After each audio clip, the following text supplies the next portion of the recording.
My name is Evelyn Rowe. I'm 34 years old. Last summer I stood outside the Caldwell family estate, my childhood home, watching my entire family laugh and toast inside. It was streamed live. I wasn't invited. A staff member at the gate looked puzzled when I gave my name. "Sorry, your name's not on the list." I could see my mother just a few feet away, smiling that tight, familiar smile. "Did you really think they'd remember you?" she said. "You don't belong here." I looked her straight in the eyes. "Then I'll stop pretending I do." And I left. Before I share the rest, let me know where you're watching from. Drop it in the comments, hit like and follow if you've ever felt like the invisible one in your own family. If you've lived through family betrayal and survived, you're not alone. I grew up in South Carolina, by a quiet lake and a grand house with high windows and locked doors. The Caldwells were a respected name. Charity boards, political dinners, magazine profiles. But behind closed doors, warmth was in short supply. My father, Henry Caldwell, believed legacy was everything. "Don't cause waves, Evelyn," he used to say. "Smile and let people see what they expect." So I did. Until the day I realized no one even noticed whether I was smiling or there at all. There's a particular kind of loneliness that comes from being forgotten by people who are supposed to love you. It doesn't arrive all at once. It builds slowly, like dust in corners, like silence stretching between sentences. I was the second daughter in a family obsessed with first impressions. Celeste, my older sister, was the shining portrait on every wall, the perfect answer to every question. She was beauty and charm and the embodiment of the Caldwell name. Me? I was always the other one. You know what hurts most? It's not being told you don't matter. It's never being acknowledged in the first place. I remember one Christmas, maybe I was 10. My father gave Celeste a charm bracelet with every little trinket she'd ever mentioned. I got a cardigan with the tag still attached. He didn't even wrap it. Mom laughed and said, "You're always practical, Evelyn. This suits you." They didn't mean to be cruel. That's the tricky part. They just didn't see me. Family portraits? I was always at the edge, half cut by the frame. Birthday videos? My voice would trail off behind Celeste's laugh. Even the old home videos shot by my dad, he'd zoom in on her piano recitals, track her across the room. I was the blur in the background, folding napkins. They never said I didn't belong. They just built a world where I didn't exist. I didn't rebel. I didn't fight. I adapted. By the time I was 15, I'd learned how to vanish in plain sight. I became good at listening, good at disappearing when tensions rose. I earned my grades quietly, skipped the drama, stayed out of trouble. I watched Celeste throw tantrums and still get hugged at the end. I watched myself stay silent and still get blamed when the mood soured. They called me the easy one, which I suppose meant the forgettable one. But you don't stay invisible forever. Not if you decide to change the script. What would happen if the girl they all forgot decided not to be forgotten anymore? That question haunted me for years. And one day I stopped wondering and started acting. But first, something you should know about me. I don't make scenes. I make plans. Most people remember childhood in snapshots. I remember mine in silence. Not the kind you choose, like when you sit by a lake and breathe in peace. No, this was the kind that wraps around your name like fog until even you forget how it sounds. At 7, I learned that some names echo louder at the dinner table. Celeste's voice filled the room like wind chimes, delicate, delightful, always noticed. Mine? It trailed behind like a breeze no one could feel.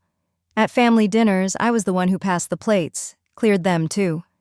No one ever asked me what I wanted for dessert. I stopped wanting. The Caldwells weren't the kind of family that yelled or hit or broke things. No, we specialized in polite disregard. My parents smiled in every photograph, but I became skilled at spotting the signs.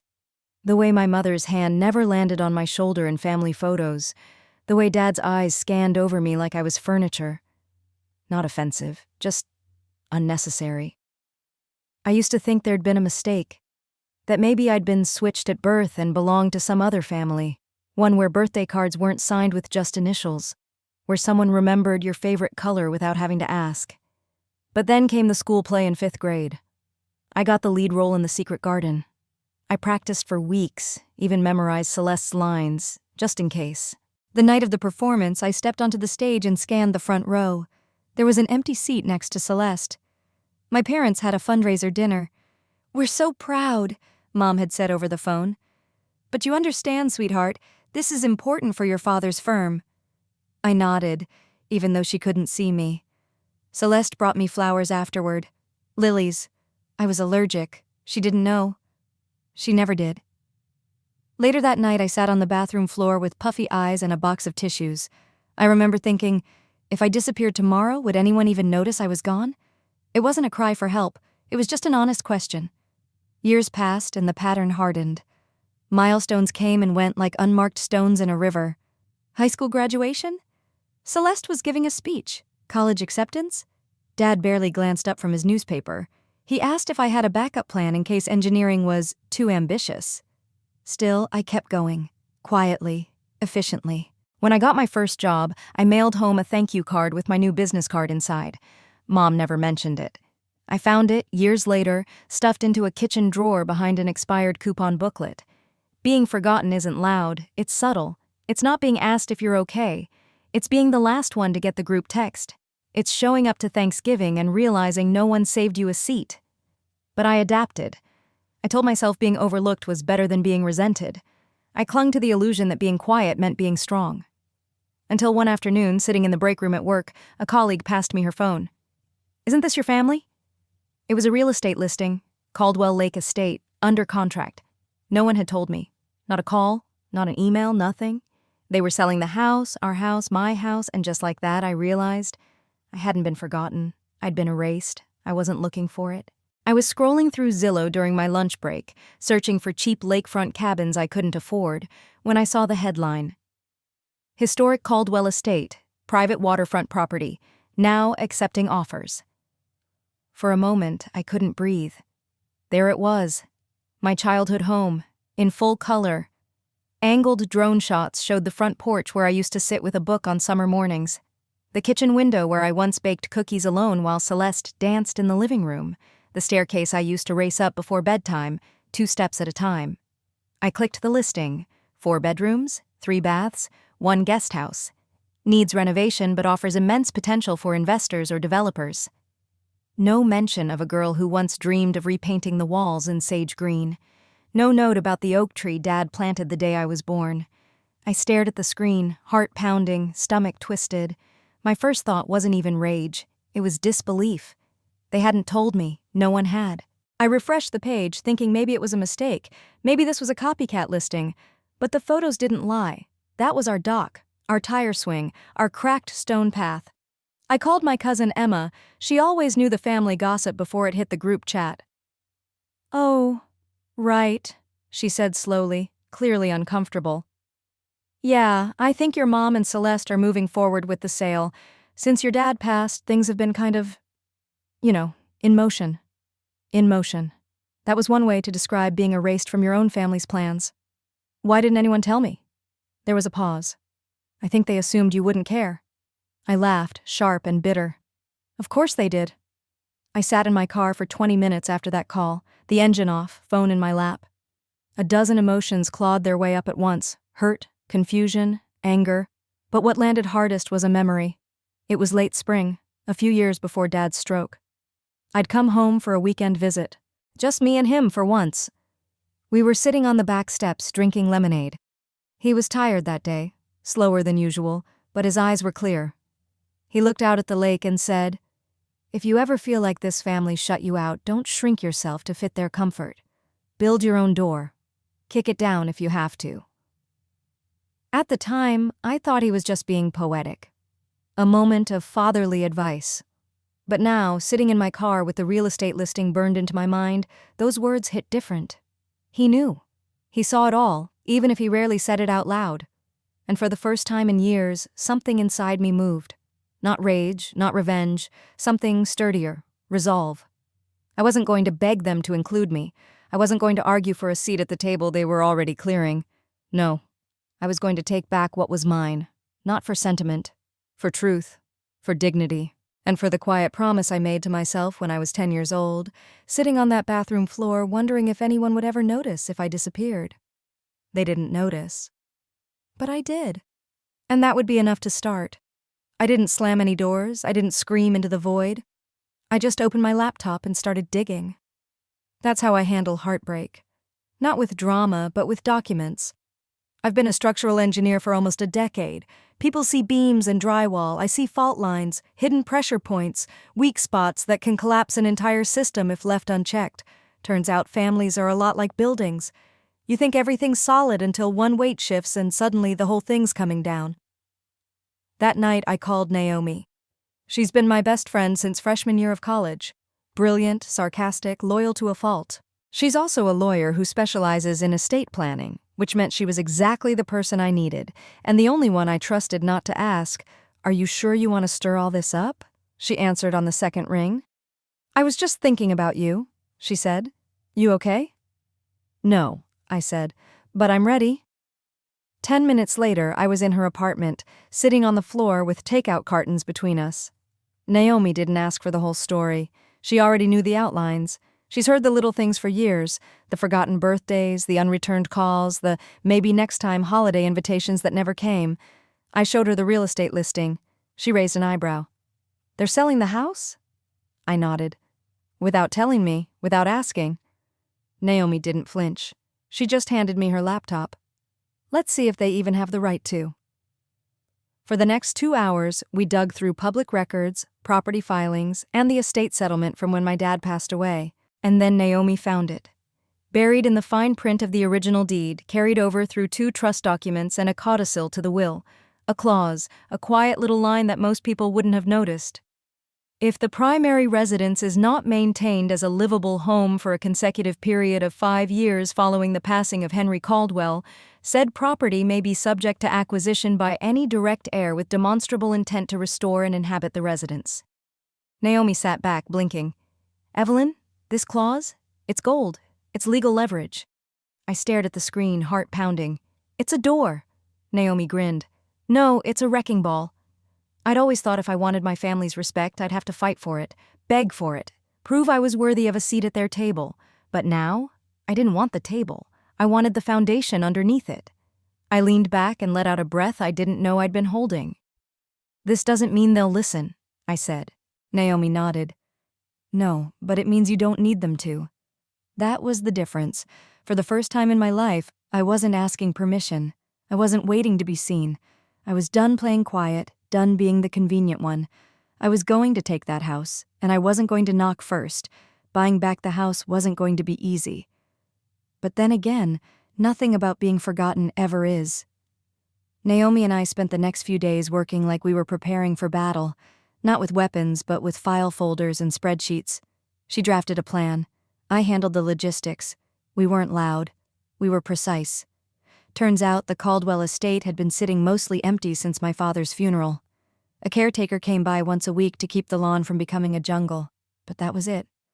No one had lived there full time. No holidays, no gatherings. Just silence and dust. I called a real estate agent under a pseudonym. Asked for a private showing. Posed as an investor looking for a quiet retreat. He walked me through the house like it was just a listing, not a memory.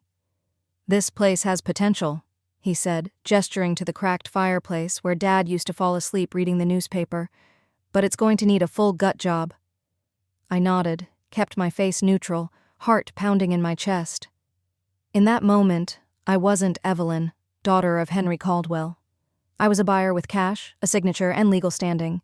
When he asked for a business card, I handed him one from my firm. Real name, real title, structural design lead.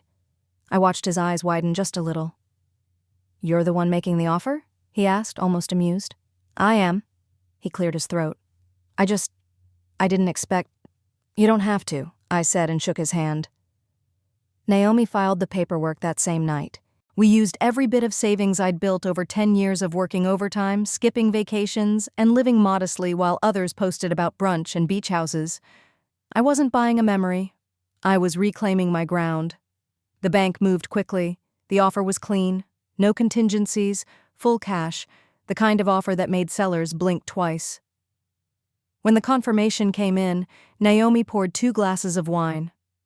"You're officially the owner of Caldwell Estate," she said. "How's it feel?"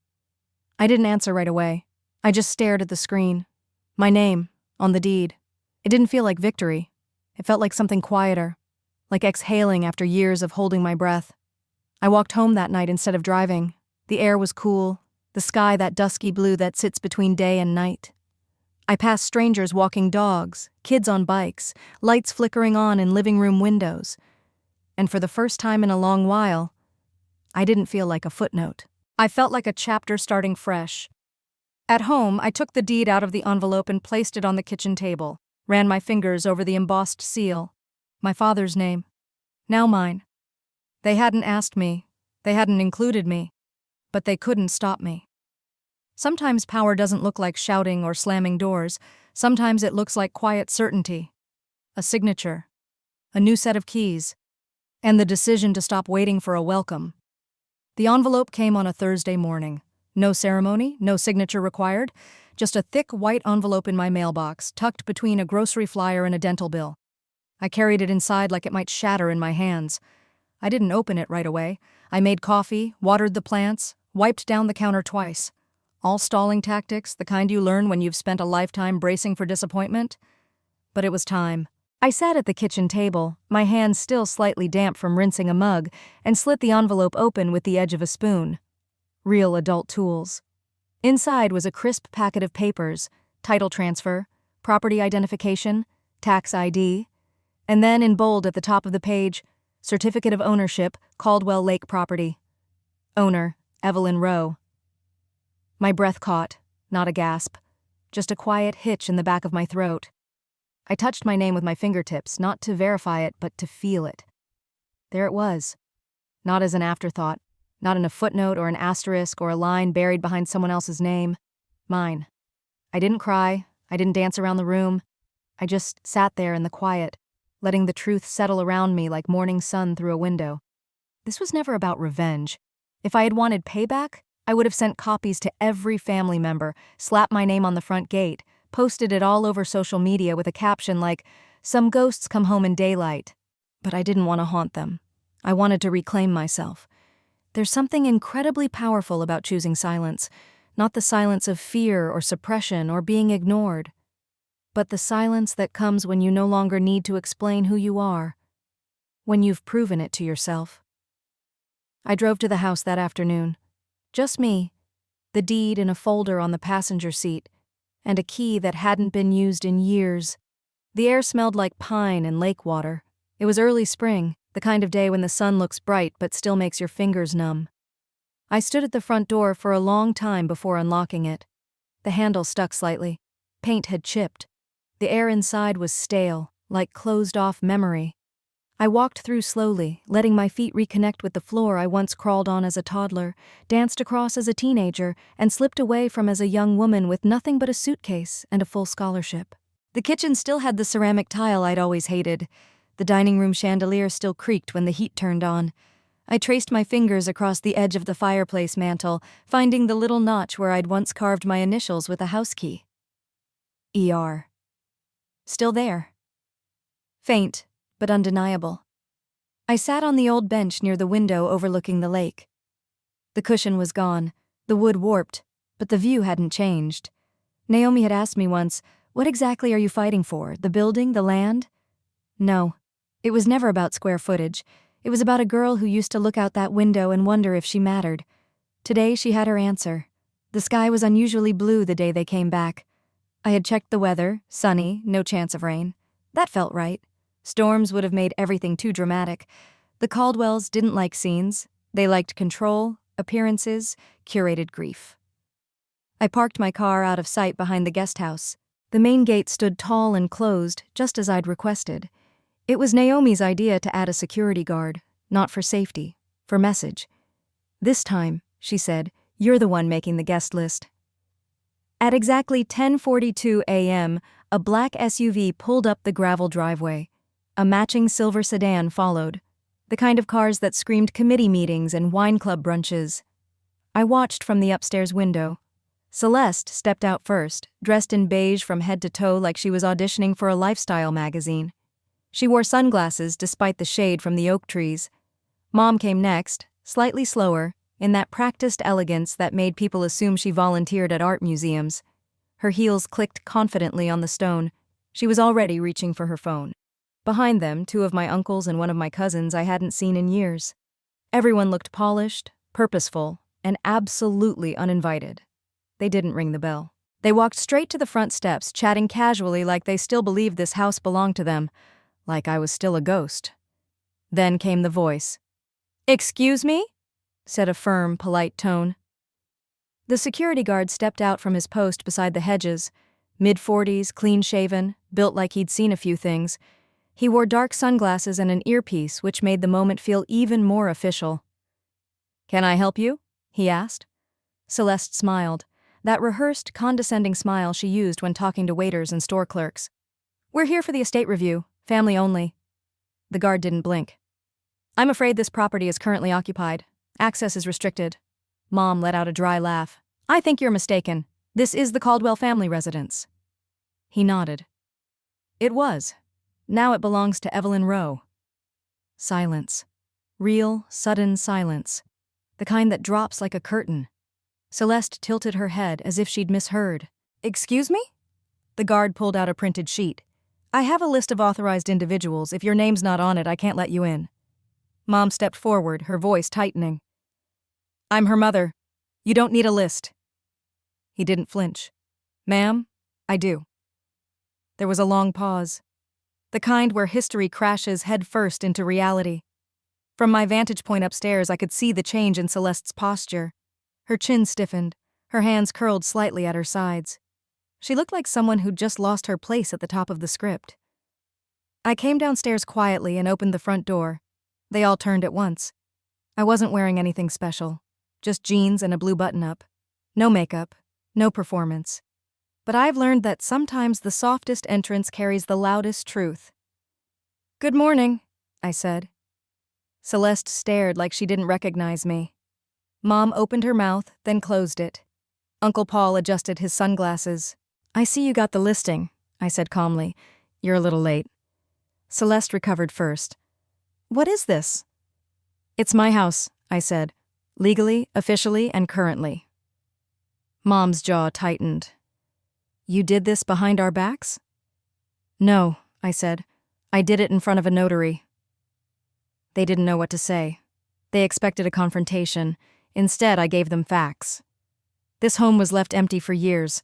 The clause in the deed allowed for direct heir acquisition after 5 years of neglect. I made an offer. It was accepted. Celeste's voice shook. "You can't just take it." I looked her straight in the eyes. "I didn't take anything. I claimed what everyone else left behind." No yelling, no insults, just silence and stunned faces. For once, I wasn't the one on the outside. I was the one holding the key. I should have known Celeste wouldn't let it go quietly. That evening, the first post went up. A blurry photo of the house from outside the gates, snapped through a car window. The caption read, "Some people wait for their parents to be buried before swooping in like vultures. Not everyone understands loyalty or grief." It didn't mention my name. It didn't have to. By the next morning, it had been shared over 400 times. Family friends began to reach out. A former teacher messaged me privately to say she was sorry for the loss and the drama. An old neighbor tagged me on Facebook with a sad face emoji and the words, "Hoping you and your sister can find peace one day." Celeste knew exactly what she was doing. She'd always had a gift for shaping the narrative. To the outside world, she was the golden daughter. Gracious, elegant, always composed. And me? I was the mystery. The sister who disappeared. The one no one quite remembered, but now everyone suddenly wanted to judge. I didn't respond. Not at first. Naomi sat across from me at the kitchen table, scrolling through the comments. "You know you can shut this down in 2 minutes, right?" "I know. You want me to do it?" I shook my head. "Not yet." She tilted her head.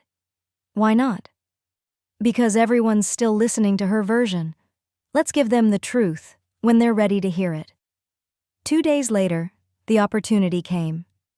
A local podcast, one of those lifestyle and family shows that interviewed socialites and wellness coaches, invited Celeste on as a guest. The title, "When Family Betrays You, A Sister's Story." I didn't listen live. I couldn't. But Naomi did. And when she was done, she sat beside me in stunned silence. She actually said you manipulated Dad in his final days, that you exploited a loophole while everyone else was grieving. I nodded slowly. That was the trigger. It wasn't the house. It wasn't even my name. It was the lie about my father, so I released the video. It wasn't planned. No editing, no filters, no music. Just me sitting on the porch swing Dad built, holding my phone like a truth bomb. "Hi," I said to the camera. "My name is Evelyn Rowe. Some of you may have heard about me recently. Maybe not in the most flattering light." I didn't raise my voice. I didn't lash out. I just told the story. What it was like to be erased slowly, not in one blow but in 100 subtle cuts. How the house had sat empty. How I'd found the claws. And then I played the video. It was a recording Naomi had helped me make months before, when we were organizing Dad's files. In it, my father sat in his old armchair, wrapped in a worn blue blanket, his voice raspier than I remembered, but still unmistakably him. "If Evelyn's watching this," he said, "and if the others are making her feel like she doesn't belong, don't listen to them. This house is just a building. But if she wants it, if she needs it, it's hers. She earned that. On her own." The video ended. I looked back at the camera. I didn't steal anything. I honored his wishes. I acted when no one else did, and I don't need to be applauded. I just need to stop being lied about. I posted the video and closed the app. I didn't check for views, but Naomi did. Within 6 hours, it had over 20,000. The comments changed. Slowly at first, then like a tide. "You handled this with grace. This is the kind of strength people don't talk about enough. Thank you for telling the other side." Celeste never replied, and for once she didn't need to. The silence said everything. I hadn't been inside a courthouse in years. The ceilings were high and the lighting too bright. Everything smelled like old paper and nerves.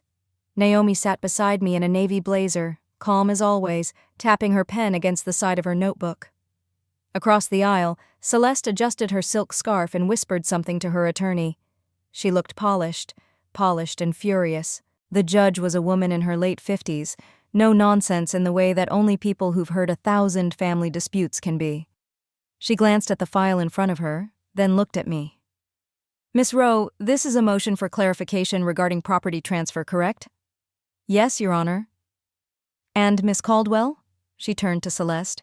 "You're asserting that the property was acquired under circumstances you believe were unethical, though not necessarily illegal?" Celeste's lawyer cleared his throat. "Your Honor, we are asking the court to consider whether Miss Rowe exerted undue influence in a time of familial grief. This house has been in the Caldwell family for generations. Miss Caldwell and her mother were not consulted. There was an expectation of shared inheritance." I didn't flinch. I didn't need to. Naomi stood, her voice clear and steady.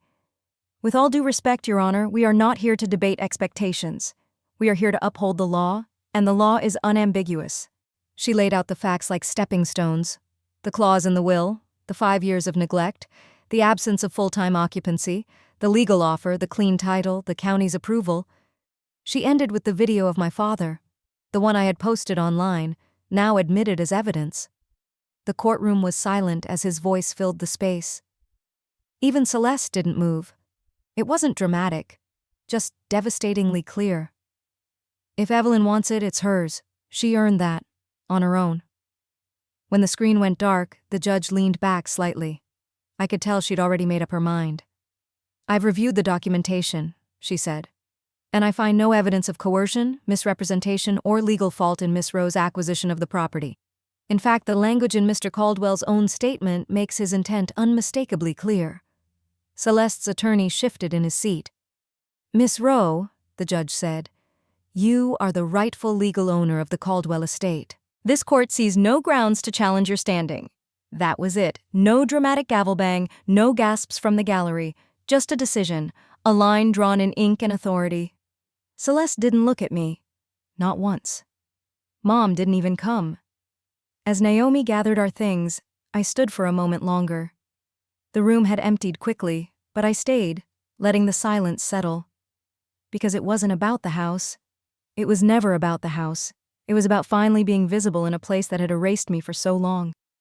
Outside the courthouse, the sun was sharp and clear. Naomi nudged my arm. "You good?" I nodded. Better than I expected. We didn't say much as we walked down the steps. She knew what I was feeling. Relief and grief and a strange kind of freedom that didn't taste sweet, just clean.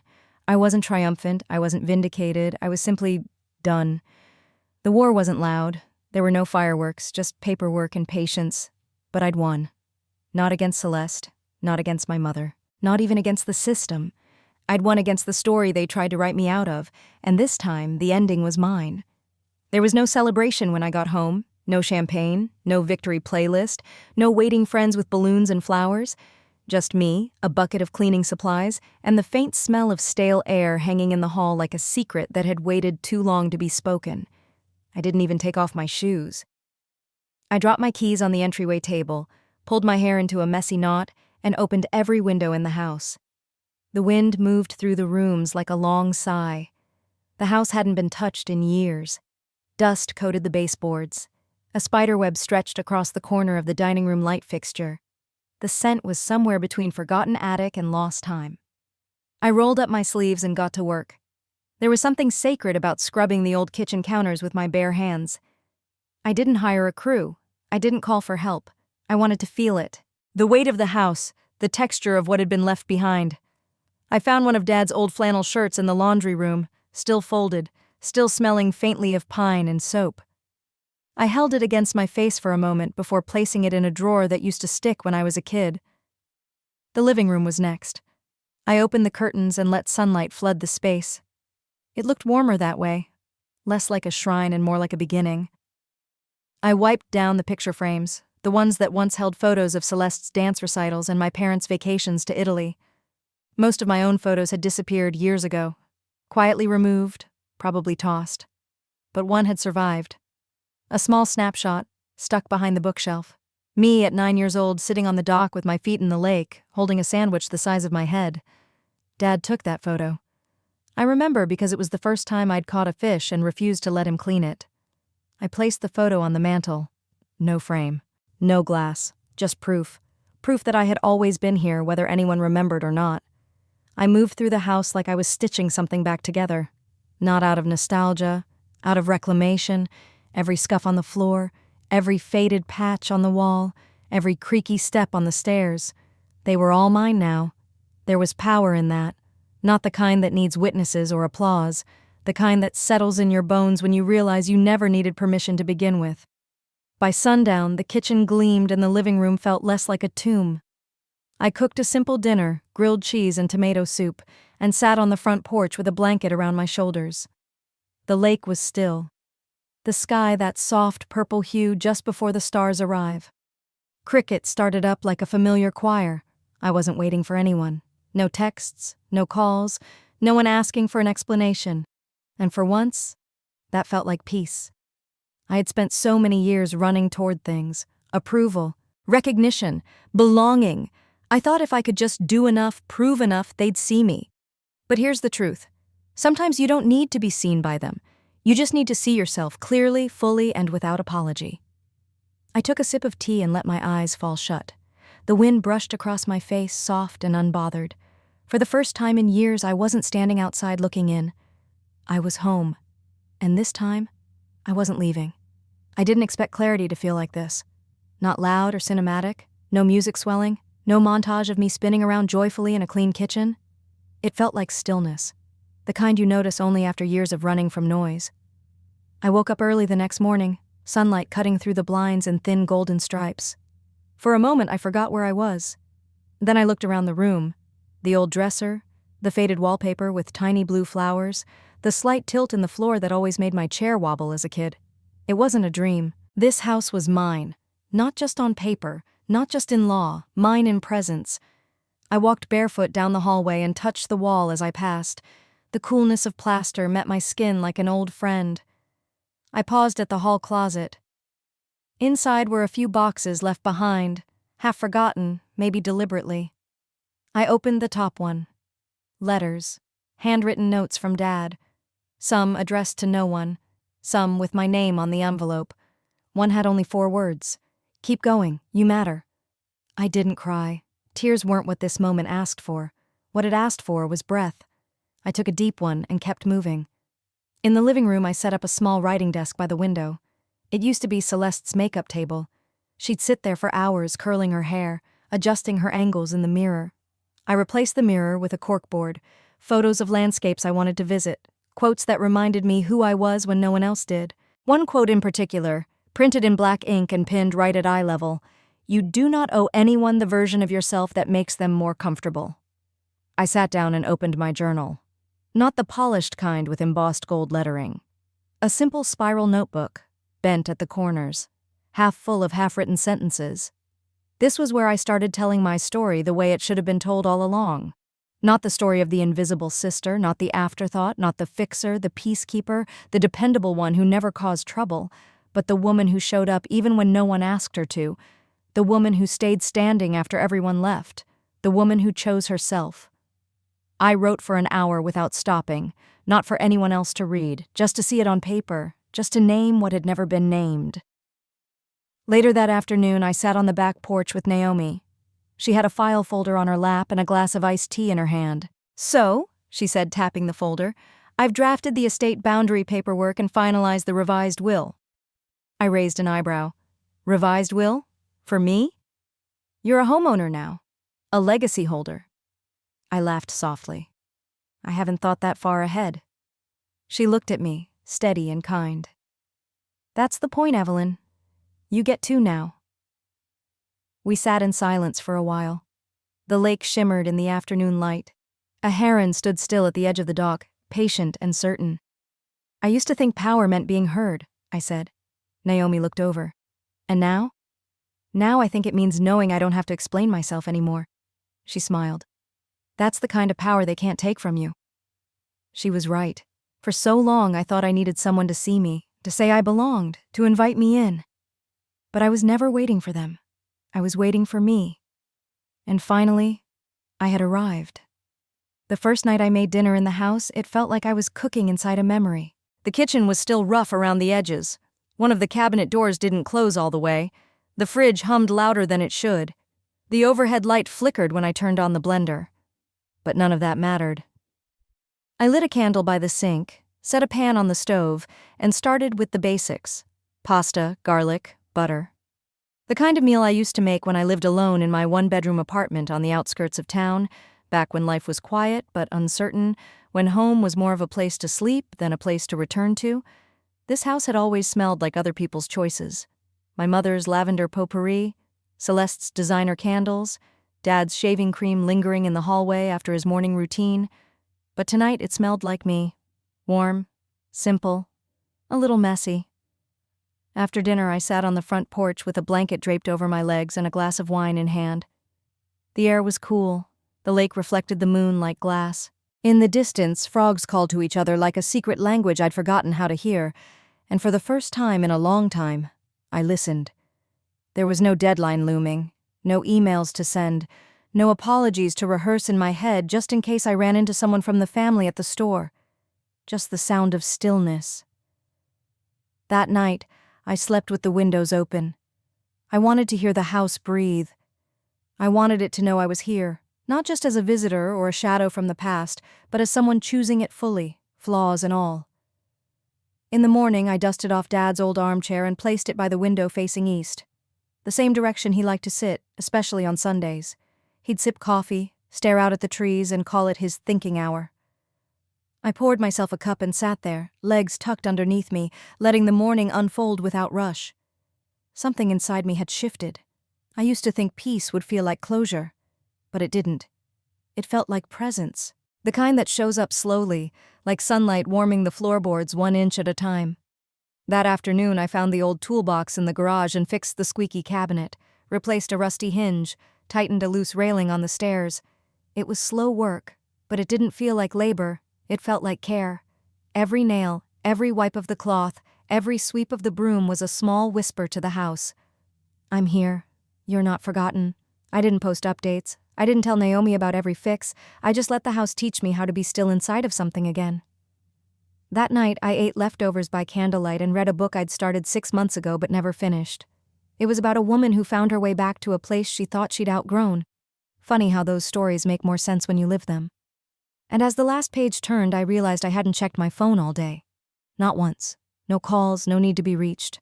I sat there with that thought, soft and satisfying. No one needed to know what I'd done that day.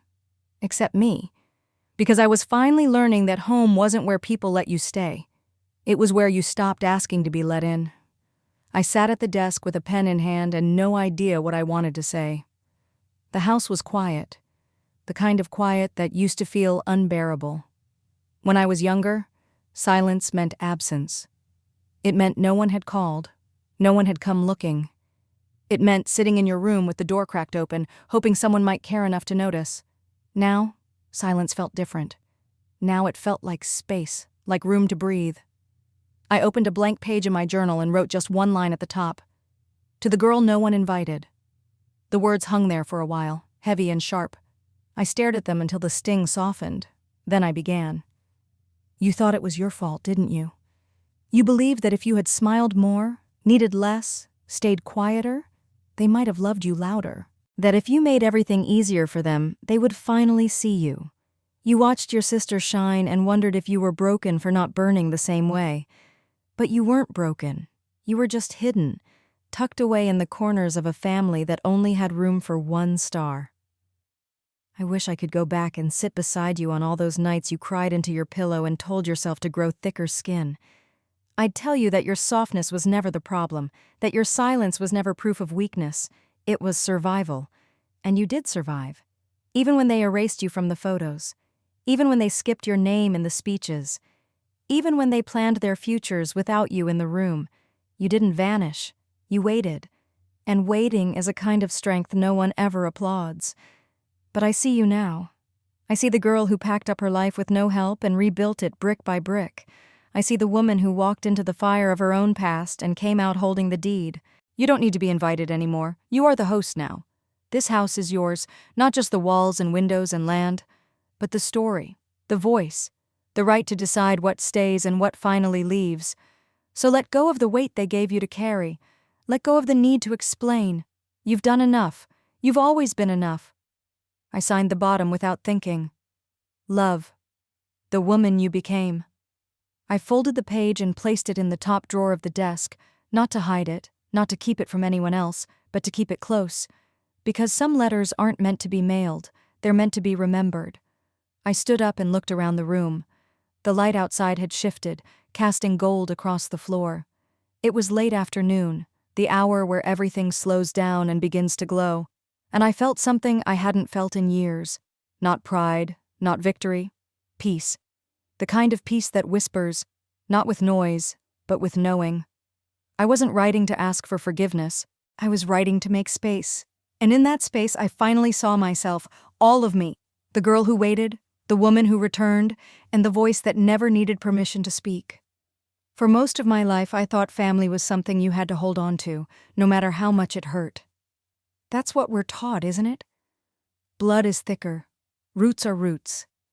You don't just walk away from people who raised you, even if they never really saw you, even if they forgot to make space for you at the table, even if they only remembered your name when it was convenient.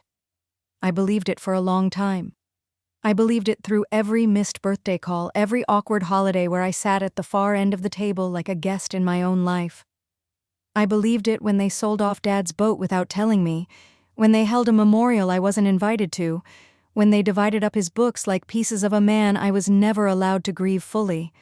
But belief changes when you let truth in. And here's the truth. Family isn't built from blood. It's built from care. It's the people who show up, not just when it's easy, but when it's uncomfortable. It's the people who ask how you're really doing and actually want the answer. It's the people who don't punish you for needing space, who respect your silence without taking it personally. Naomi is family.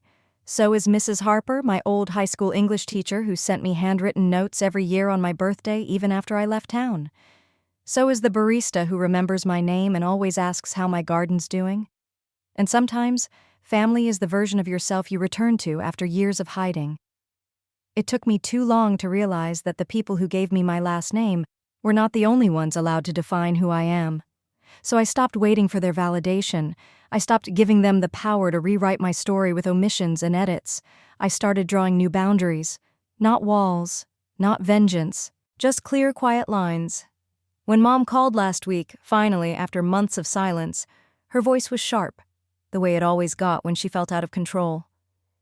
"You've embarrassed this family," she said. I didn't argue. I didn't defend myself. I just said, "Then I guess we're even." And I hung up. It wasn't cruel. It was necessary. Because sometimes healing isn't a conversation, sometimes it's a closed door and the peace on the other side. I've learned that love without respect is just obligation in disguise, and I'm not interested in performing anymore. This house doesn't need to be full of people to feel full, it just needs to feel safe. It needs to feel honest. Some days I imagine what it would be like if they tried to come back. If they showed up at the gate, pretending none of it ever happened. I used to, now I think I'd ask them to tell the truth first. Not to me, to themselves. Because I'm not the one who needs convincing. I've already chosen who I am. And I've chosen what family means. It's not a last name, it's not a shared history. It's who still shows up when the lights are off and the applause has faded. And right now, I'm showing up for myself. Every single day. I was never trying to win. That's the part people misunderstand. They see a woman standing at the center of her childhood home, holding the keys, and they assume she must have been chasing victory. They think it was about proving something to the ones who shut her out. But I wasn't chasing revenge. I was reclaiming voice, the kind that doesn't come in raised tones or angry speeches. The kind that comes from finally knowing who you are and refusing to apologize for it. This wasn't a fight over land or legacy. It was a return to self. And no court ruling, no headline, no family gossip thread could define that for me. The morning after I finished fixing the last window frame in the sunroom, I brewed coffee and sat down at the table with a sheet of paper. Not to make a list or write another letter, just to name what I had learned. I wrote, I don't need to be chosen by anyone who can't see me as whole. I underlined it once, then folded the paper and tucked it into the back of my journal. That truth had taken 34 years to crystallize. But now, it lived in my bones. I looked around the house. The walls no longer felt haunted. The air no longer held the ache of being left behind. Even the floorboards creaked like they were learning to breathe differently. This house had held sorrow, yes, but it had also held me. It had witnessed the girl I was. It had welcomed the woman I'd become, and somewhere in between, it had taught me that healing doesn't always look like resolution. Sometimes it looks like quiet. Like choosing not to reply, like not sending the holiday card, like taking your father's chair by the window without asking for permission, like knowing that you don't owe anyone access to your life just because they share your blood. I used to think that freedom came when you ran away far enough, started over clean enough, buried the past deep enough. But I've learned something else. True freedom comes when you stop hiding the parts of you that were never broken to begin with. It comes when you stand in the middle of a place that once made you feel invisible, and take up space anyway. I sat by the window as the light shifted and spilled across the wooden floors, painting everything gold. No one was watching. There was no applause, no acknowledgement from the people who had forgotten me. And yet I'd never felt more real. Because this moment, this silence, this stillness, this simple breath of morning in a home I now called my own, was louder than any praise. It was mine. And that was the point all along. This story was never about taking back a house.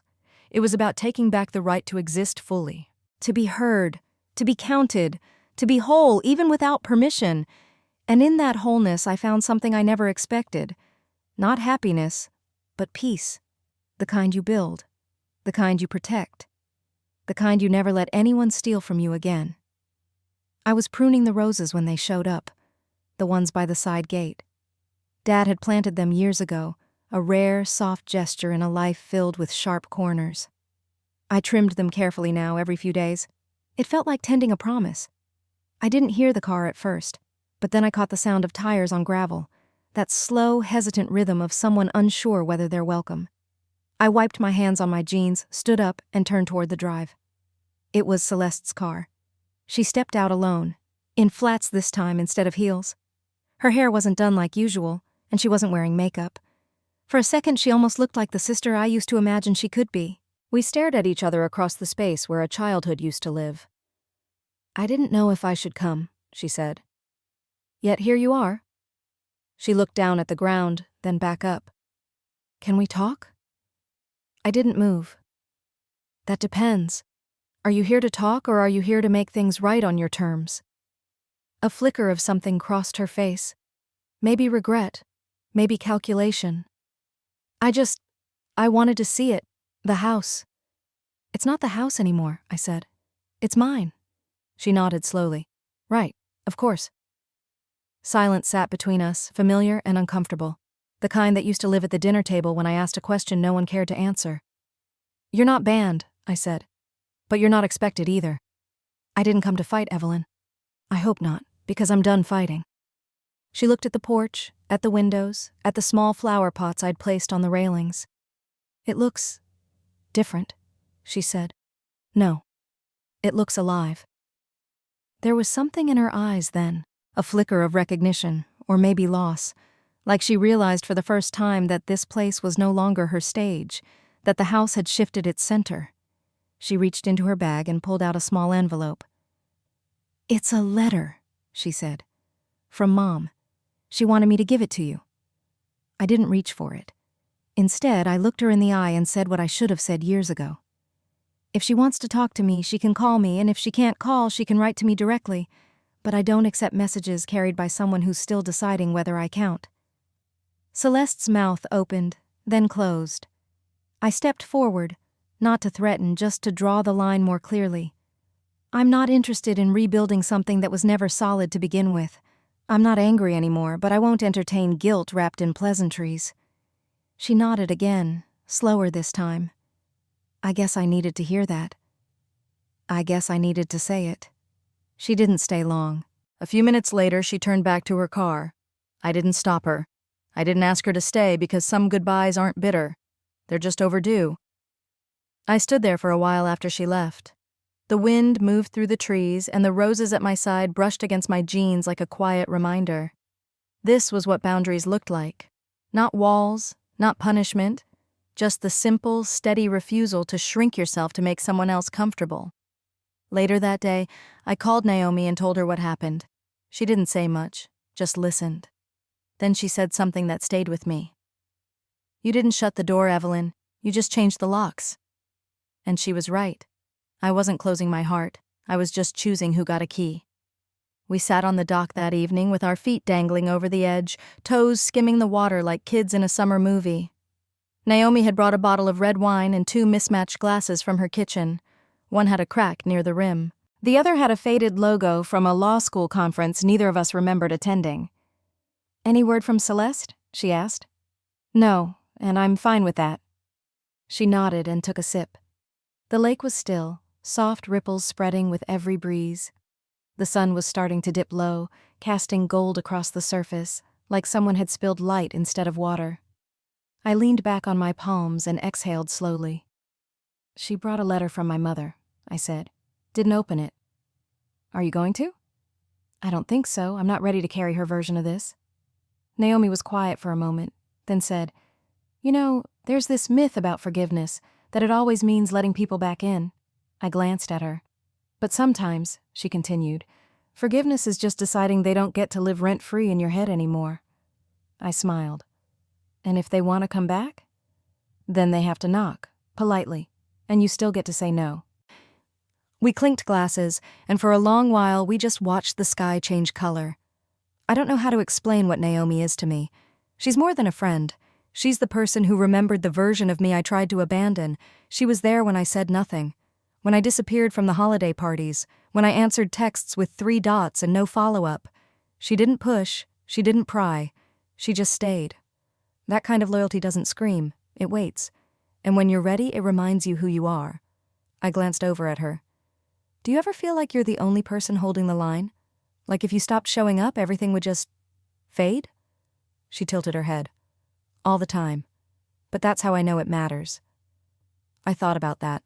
Maybe the reason I'd held on so long, long after the love had turned cold, was because I was afraid of what would happen if I let go.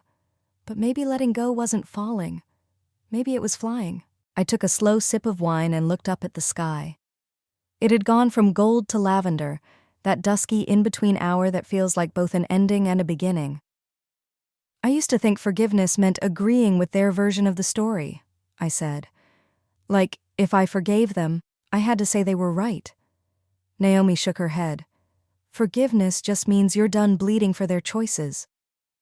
I didn't speak for a while. Then I whispered, almost to myself, "I think I'm done bleeding." She reached over and placed her hand on mine. "You're not just done, Evelyn. You're healing." I felt that, not in my head, in my chest, like something had finally shifted, like I could stop bracing for the next blow. We watched the first stars blink into the sky. The lake caught them, one by one, holding their light in its gentle hands. "Do you think," I asked softly, "people can ever truly change?" Naomi looked at me. "I think some people wake up one day and realize they've spent years living someone else's life, and if they're lucky, they start walking toward themselves. And the others? They keep performing, until even they forget who the audience is." I let out a breath I didn't know I was holding. "I'm just glad I found the exit." Naomi smiled. "You didn't find it. You built it." We sat there until the night wrapped itself around us, and for the first time in a long time, I didn't feel like I was waiting for anything. Not for them to call, not for a reckoning, not for permission to move on. Just stillness, just presence, just the quiet, steady miracle of being exactly where I chose to be. There's something strange about realizing you don't need what you've spent most of your life chasing. For me, it happened on a Tuesday morning. I was rearranging the bookshelves in the den, something I'd put off for weeks. There was dust in the corners and a few mouse droppings near the baseboard, which I handled with the kind of casual annoyance that made me feel like a true homeowner. As I was moving a stack of old yearbooks and forgotten novels, I found a letter tucked between two cookbooks. It was in my mother's handwriting. I didn't remember putting it there. Maybe I had placed it absent-mindedly after Celeste handed it to me. Maybe I wasn't ready to throw it away, but couldn't bear to read it either. I stood there holding it for a long time, not frozen, just measuring, not the weight of the paper, the weight of the choice. A year ago, I would have ripped it open before I even sat down, hoping somewhere deep down that it might hold an apology, a confession. A sentence that started with, "I'm sorry for not seeing you." But I knew better now. The people who hurt you rarely offer that kind of clean resolution. Not because they don't feel sorry, but because their guilt often wears pride like armor. So instead of reading it, I walked outside and sat on the back steps. The letter rested on my lap like a guest who hadn't been invited but showed up anyway. And I said the words out loud, not to my mother, not to Celeste, not to the family that forgot to count me, to myself. "You don't need this." And I believed it. I folded the letter carefully and slipped it into a tin box I kept for things I didn't need to destroy but no longer wanted to carry. Inside were other things, a ribbon from a piano recital no one came to, a birthday card signed only with Mom, a printed email from Celeste that once started with, "Let's just be honest, Evelyn. You make things harder for everyone." These weren't trophies or tokens. They were reminders of where I'd been, of who I'd had to become in order to survive. I closed the box and placed it back in the closet, behind the winter coats. Not buried, just stored. Because healing doesn't mean pretending it never happened. It means choosing not to let it write the rest of your story. I made tea, sat in the chair by the window and looked out at the lake. The water was still. I thought about how long I had spent waiting for someone to say, "You were right," or even just, "You mattered." But I didn't need it anymore. Because the real freedom came not when I was given permission to belong, but when I stopped asking for it. Somewhere along the way, I had started building a life that didn't require approval. I had started choosing me, not in a dramatic burn-it-all-down way, but in the quiet act of waking up each day and living without apology, of making dinner for one and setting the table anyway, of fixing broken things because I wanted to, not because I was trying to prove my worth, of smiling into the mirror without wondering how someone else might interpret it. I used to think choosing myself made me selfish. Now I know it made me sovereign. I'm not angry anymore. I don't want revenge. I don't want reconciliation, not if it means returning to a version of me that kept shrinking to keep the peace. I want space. I want truth. I want the kind of life where I don't have to explain the silence anymore. I finished my tea and opened the window wider. The breeze carried in the scent of pine and lake water, and I let it fill the room, not because I needed to be reminded of who I was, but because I had finally stopped forgetting. I didn't notice the quiet right away. It crept in slowly, like light through sheer curtains in the morning. Soft, undemanding, familiar in a way I had never really known. There were no more alarms set out of dread, no more texts I felt obligated to send, no more mental rehearsals for conversations that would never go the way I hoped. Just coffee brewed because I liked the smell. Just books read for no reason other than joy. Just mornings that unfolded without needing to be salvaged from someone else's chaos. One day I was walking through the kitchen when I realized something strange. I hadn't heard my inner voice whisper, "Be careful," in days. The voice that used to live in the back of my mind, always warning, always apologizing, always trying to soften my existence to fit into someone else's frame. It was gone. Or maybe it had changed. Maybe it had finally learned how to say, "You're okay." I stood barefoot on the porch that afternoon, a glass of lemonade in hand, watching the wind move through the trees. A neighbor jogged by and waved. I waved back. It was the kind of simple exchange that used to make me feel like I didn't belong anywhere. Like everyone else had the rule book and I was always one step behind. But now I just felt here. No performance, no pretense, just presence. The house didn't feel heavy anymore. It didn't echo with old arguments or carry the chill of being unwanted. It had warmed, or maybe I had. I repainted the guest room a soft sage green, not because I needed to, but because it made the room feel kind. I planted herbs outside the kitchen window and found myself talking to them without realizing it. Some days, I didn't do much at all, and that was okay too. There was no longer a voice asking if I'd done enough to earn rest. Rest just came. That night, I sat on the dock with my feet in the water and looked up at the stars. The silence wasn't empty. It was full of peace.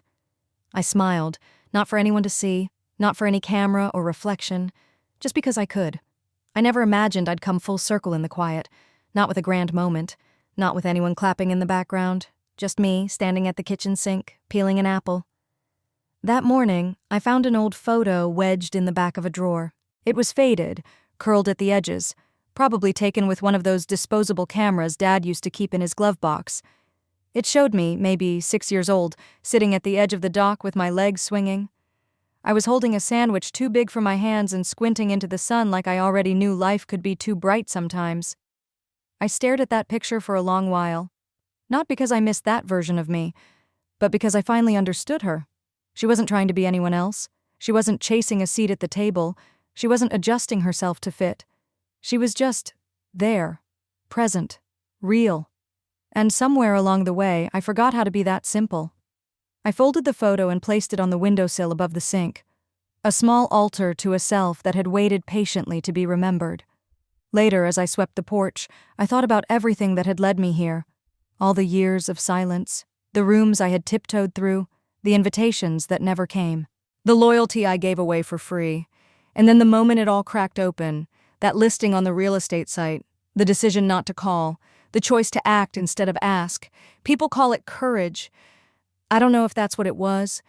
Maybe it was just hunger, for space, for truth, for a life that didn't require shrinking.